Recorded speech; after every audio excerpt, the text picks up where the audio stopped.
Staging Camp in Holland streams a long line of Canadian Army vehicles destined for the use of U.N.R.R.A in the Czechoslovakian area. The vehicles are among the thousands remaining in Europe following the disbandment of the Canadian Army. To further the work of U.N.R.R.A in devastated zones, these vehicles are turned over to help transport food for the coming winter. From Holland, the trucks travel to Cologne and then Frankfurt. The vehicles are checked for minor repairs while drivers take time out to put on the feed bag.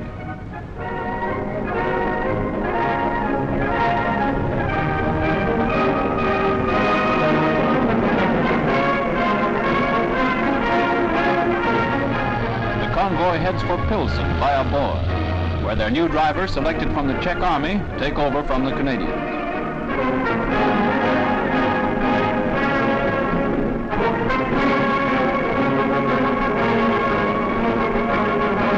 A double check is given each truck as it is turned over. One check is done by the Canadians and then U.N.R.R.A officials take over the job. The procedure in Czechoslovakia is one that is being duplicated in most of the liberated areas in which U.N.R.R.A is working. Thus, the Canadian-made materials that wheeled Canada's sons to their part in victory are now blazing new trails in the rehabilitation of Europe's millions.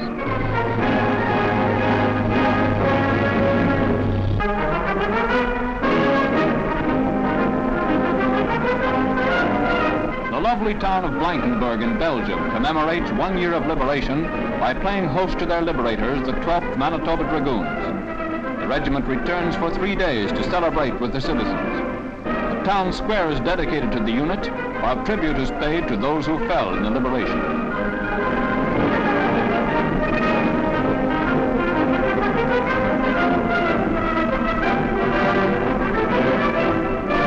At the close of ceremonies, the 12th Manitobas parade through the town to receive further evidence of the citizens' appreciation. Medals are presented to the first 3 members of the unit who entered the town on their task of liberation 1 year previously.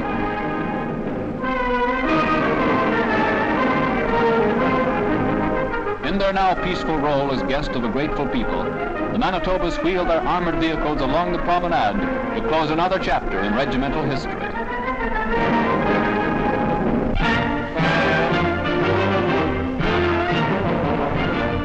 Bremen, Germany. The famous 30th Battery Bombers softball team takes on an American group from the 29th Division in an exhibition game. The game is played under American rules, which allows an extra player in short center. The Bombers, boasting of an enviable record among Canadian teams, are up against an equally famous team. The Yanks hold a record of 69 innings without a run being scored against them. Play is strictly big league with all the players on the bit. The Yanks hold a slight edge due to their familiarity with American rules. The Canucks can't make headway against the superb play of the Yanks, and the game ends 2-0 in favor of the Americans. Groningen, Holland. The annual horse show is held. Canucks strut their stuff with local equestrians as connoisseurs of turf blue bloods, while the bangtails show off their muscle and spirit in rare form before the large crowds. Canadian Army participants give with a boots and saddle routine in true Canuck style, although their performance is no Calgary Stampede effort.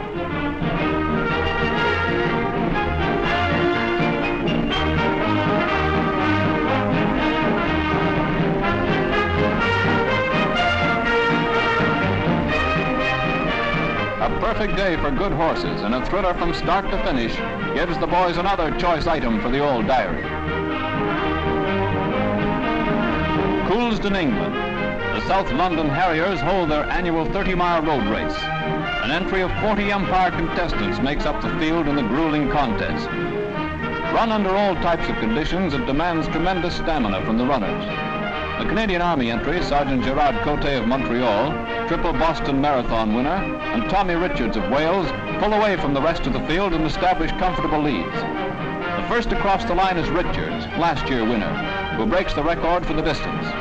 Sergeant Coté pulling up in second place, also breaking the previous record. The 30 miles is covered in 3 hours, 8 minutes, and 54 seconds.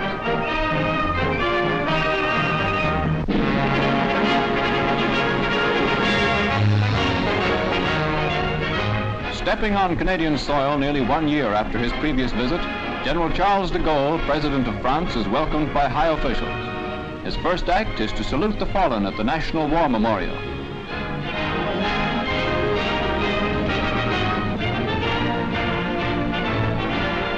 His visit to Canada is made to discuss with Prime Minister King and Canadian financial experts short-term credits that will allow France to obtain much-needed materials immediately. While in the capital, the General bestows decorations on Lieutenant General Fouques, Captain Guy d'Antoine, Commander Pierre de Belay for service in the cause of France. The confidence expressed by General de Gaulle during his visit augurs well for future talks between France and Canada.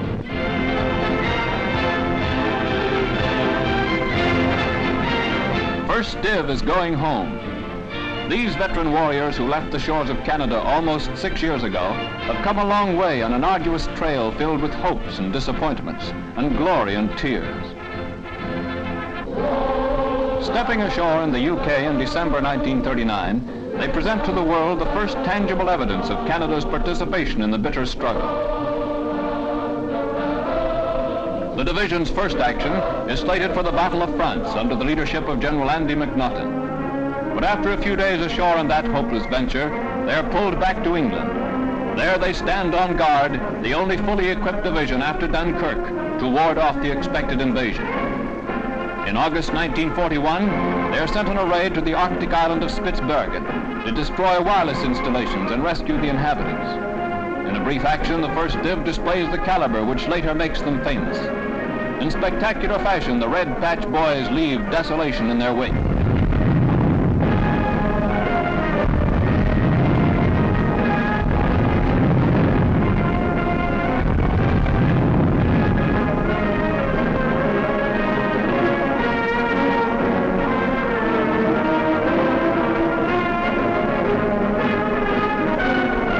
Then come the long months of training for the big job.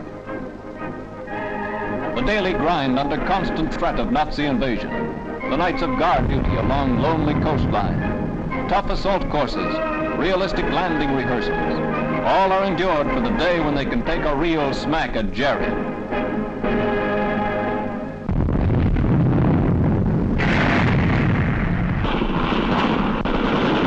That day arrives in June '43, when they move out of England and sail eastward.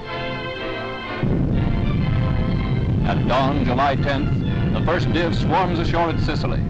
The long, hard, bitter trail is started. The trail that leads it up Italy to the Senio River. From the time it hits the beaches, it proves itself a great fighting entity. Italian names that will forever be etched into Canadian history begin to pile up. They belong to Canadian history, for they are victories bought by Canadian fighting men, many of them with their lives. The Div is now part of Monty's 8th Army, and he gives them plenty of tough assignments. Ortona, key German pivot on the Adriatic, is taken in bloody battles reaching ferocious pitch.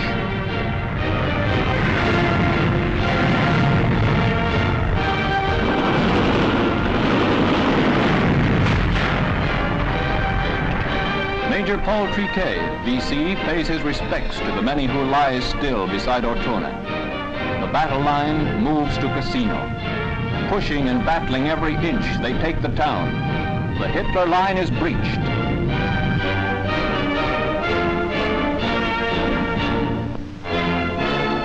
After a brief rest, identifying flashes come down for a secret move to the Adriatic.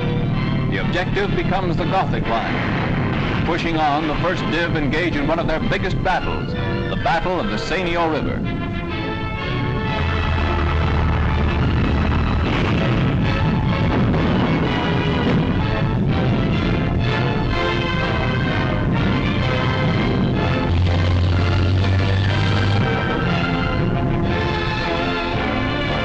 Northwest Europe is aflame, and in March '45, the Red Patch Boys load aboard transports.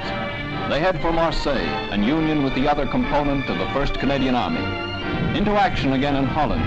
They take part in the liberation of Amsterdam, Rotterdam, and The Hague. Racing and chasing the enemy through Western Holland, they bring all the skill and courage they have shown in Italy. VE Day breaks, and they triumphantly watch as the German forces surrender. The home stretch is reached as they parade through Berlin. Then comes farewell to the chief, General Harry Gérard. The 1st Division blazing a glorious trail for Canada, for victory, for peace, is going home.